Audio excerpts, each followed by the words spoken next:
Hey, Conejo kids, I am so glad to be able to speak with you and share one of my favorite stories about Jesus today. This really is one of my favorite stories. And I'm coming from you today from my office at my house, and I got some things I want to share with you. A couple new posters I put up on the wall to remind me of the good things that God has given and done in my life. I mean, there are some of these about the national parks.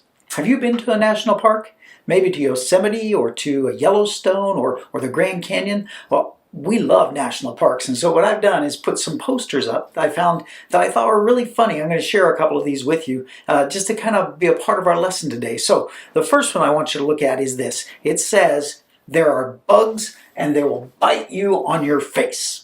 Now that's from Sequoia National Park, and I don't know if you've been to Sequoia, but the Sequoia trees are incredible. They are the largest trees in the world, and God has made these trees that grow for thousands of years, super tall, as big around, some of them almost as big around as my house. It is amazing.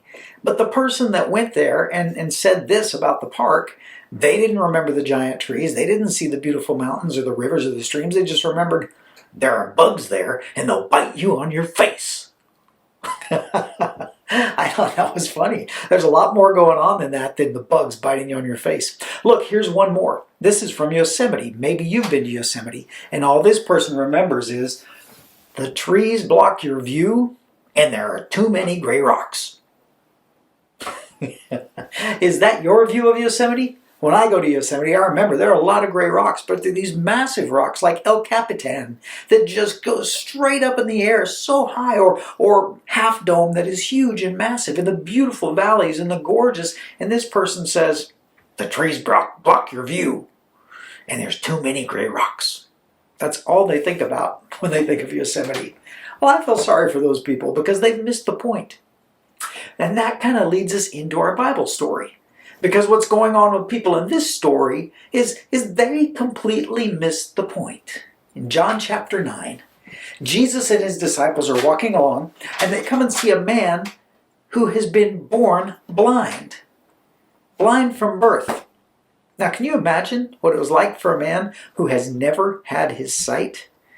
Now, this guy, according to the story, is probably an adult. He's probably 30 years old, and yet he's never been able to see. He doesn't know, for instance, what the sky looks like. If you try to describe the blue sky and the color blue, you could describe it all you want, but he could never quite get it because his view was kind of like this. That's all he could see. And if you tried to describe to him the color red, he wouldn't be able to get it. He just couldn't see. Think about what it would be like to be from birth and have this all you see. You don't even know what your mom looks like. You've never seen your mom's face. You can't describe what she looks like. And Jesus and his disciples see this man who's born blind, sitting begging because that's all that he could really do. And the disciples look at him and say, "Huh." Now, Jesus, I have a question about this. Why was this man born blind? That's a good question.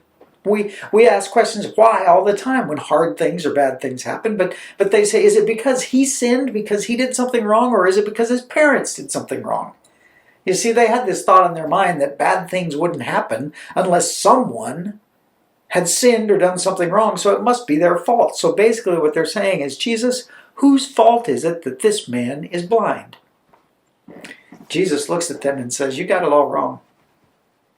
This man is not blind because anybody did anything wrong. It's not because of his sin or because of his parents' sin, but this man was born blind so that the power of God might be revealed. Wow. Do you understand what Jesus is saying? This man was born blind so I could prove how powerful God is. He's 30 years old. For 30 years, all he's seen is this. Nothing. Jesus comes along and says the reason he's blind is so that the power of God can be revealed. And then Jesus walks up to the man, and it doesn't even seem like he talks to him very much, but he just kind of spits on the ground. Jesus walks up and goes on the ground and makes mud out of the spit. And he picks it up and he goes, and he rubs it on the eyes of the blind man. That's kind of weird. And then he tells the blind man, hey, you go over to that pool, the one you've been to before, and you go wash that mud off your eyes. Well, I can think about the blind man sitting there going, wait a minute. What'd you do that for? I'm just sitting here and you put stuff on my eyes and then you tell me to go wash it off? I guess it's make fun of the blind man day, isn't it? Put mud on his eyes and tell him to wash it off. That's, I could see the blind man being frustrated and yelling back at you. But Jesus tells him to do this and the blind man doesn't get frustrated. The blind man doesn't get upset. He just goes, oh, okay. And he gets up and he goes to the pool and he washes it off. And guess what? When he washes it off, you know what happens?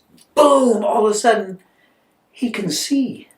I mean, what would it be like for that guy? All of a sudden, he's like, whoa! Look, the blue sky. I know what the sky, what is that? Are those leaves? Leaves are green and they flow around like this. Oh my goodness, that is more beautiful than I ever thought. You would think everybody this man knows, everybody around him would be so excited, jumping up and down. You would think his parents would throw parties because my son was blind, but now we can see my son. Woo! You'd think there'd be a big party. No. This guy's going, well, I can't believe this. Look what I can see. And some guy goes, wait a minute. Is that the guy who was born blind? And his friend says, no, I don't think so. Couldn't be him. It's just someone who looks like him. And so they asked the man, hey, who are you? I'm the blind guy. I can see now. Look, Jesus put my eyes on. No, that couldn't be true. That's it. Let's take him to the Pharisees. Why would they take him to the Pharisees? Well, here's the thing. The day that Jesus did this was a Sabbath day. And they had a really strong rule that you don't do any kind of work on the Sabbath day. And so, in their mind, Jesus spitting and making mud and picking up the mud and putting it on the man's eyes, that sounds like work. And so Jesus must not be doing what is right if that's what he did on this day. They couldn't stop and celebrate and realize and praise God because the man was blind and now he can see. All they could say was, you did some work on the Sabbath day. We're taking you to the Pharisees. And so they take him along to the Pharisees. Wow. So the Pharisees are standing looking at him. You say you were born blind. Yes, I was. Well, how is it that you now see? And he goes, well, Jesus put blood on my... Wait a minute, what? Who did what? Jesus, the man named Jesus, put mud on my eyes and he told me to go wash. And when I washed, I could see. On the Sabbath day? Yes. No, this isn't right. This man has sinned. If he made mud and then put it on your eyes and you went and washed, you're all working on the Sabbath day. This is not right. And he goes, all I can tell you is I was blind and now I see. And it's an amazing thing. And he goes, wait a minute. We don't believe that you were ever blind. We think you're faking. And you were caught doing something wrong and you're trying to get out of it. And he goes, no.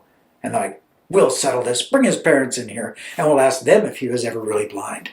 That'll take care of this. So they bring in the parents. You would think the parents are going to be ready to throw a big party because their son can now see, right? The parents come in. They're scared to death because they're afraid they're going to get in trouble with the Pharisees. Instead of saying, absolutely, let's throw a party. Do you want to come? My son was blind, now they can see. They say, hey, look, yeah, this really is our son, and he really was born blind, but don't get us mixed up in this. What? Don't get us mixed up in this? What kind of mom and dad is this? But that's what they said. Don't get us mixed up in this. He's old enough. You talk to him. He's an adult. You find out what happened with him. And the Pharisees are like, let the parents go. Then they bring the guy back in and they say, look, so maybe you were blind, but this guy, Jesus, if that's the one who did this is not good. He is a sinner.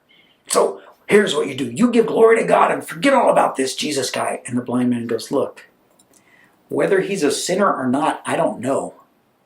All I know is one thing. I was blind, but now I see.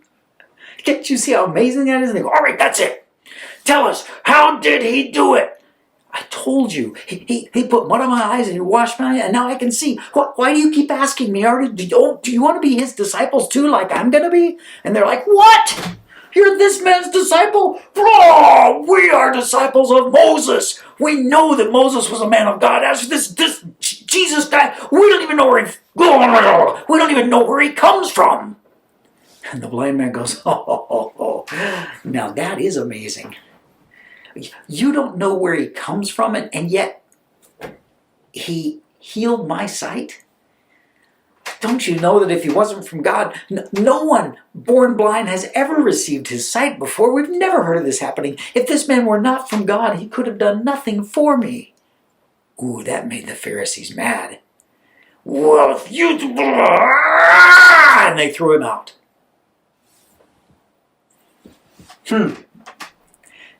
You get what's going on here? We have this expression, like when you're trying to figure out a difficult math problem or you're trying to put something together, you can't quite get it, and someone shows you how to do it. What do you say? I see. I know how to do that now. I understand. In this story, the Pharisees don't get it. His parents don't get it. His friends don't get it. None of them can see that the blind man gets it. And in that sense, everyone is going, I don't understand. And he goes, don't you see? I can see. And he's the only one that can see. I love this story because it's almost like the only one who is not blind is the blind man. Because of what God has done for him. He is ready to celebrate and enjoy all these things, but everybody else seems completely blind because they don't understand what's going on. So this blind man is thrown out. And Jesus comes to him and says, are you doing okay? And he's like, yeah, I was blind and now I can see it. And Jesus says to him, well, do you believe in the Son of Man? And the blind man says, oh, sir, I would love, tell me who he is. Show him to me so I can believe in him. And Jesus goes, he who is speaking to you is the Son of Man. And this blind man goes, I believe, Lord, I believe, and he worships Jesus. You see, the blind man can see. Well, there were some Pharisees nearby that heard Jesus say this. And Jesus says to the blind man, in order to judge people who are so filled with pride, I've come into the world. And I will judge those who are prideful because their pride makes them blind. But those who are humble like you will be able to see. And these Pharisees actually said to him, are you saying that we are blind? And Jesus says, if you would admit your sin, you could see, but since you claim you know everything, your sin remains. You see, these Pharisees were kind of like the people that went to the national parks, and all they could see at Sequoia, instead of the giant trees and the beauty all around them, was there's bugs and they'll bite you on the face. Or they'd go to Yosemite, and all they could see was, hey, these trees are blocking my view and there's too many gray rocks. They don't see the beauty of what's going on. And there are people in the world who go through the world not seeing the beauty of God's creation, not seeing what God has done. And when hard things happen to them, they go, see, God doesn't care about you, instead of going, wait. Like Jesus said, this man's blindness was meant to show the power of God. Sometimes hard things in our life are used to show the power of God. Like this time we've been going through where we all had to stay home because of the coronavirus or COVID-19. God has brought some really good things out of that. Like this YouTube that you're watching, we never would have done this if you'd been able to come to church on every Sunday. And there's some really good things coming out of that. So even in a hard time, God is doing some great things. And that's what this story is all about. That Jesus can reach out and touch someone who's hurting and do great things. And so the question is, do you have the eyes to see what God is doing? Or like the Pharisees, are you blind too?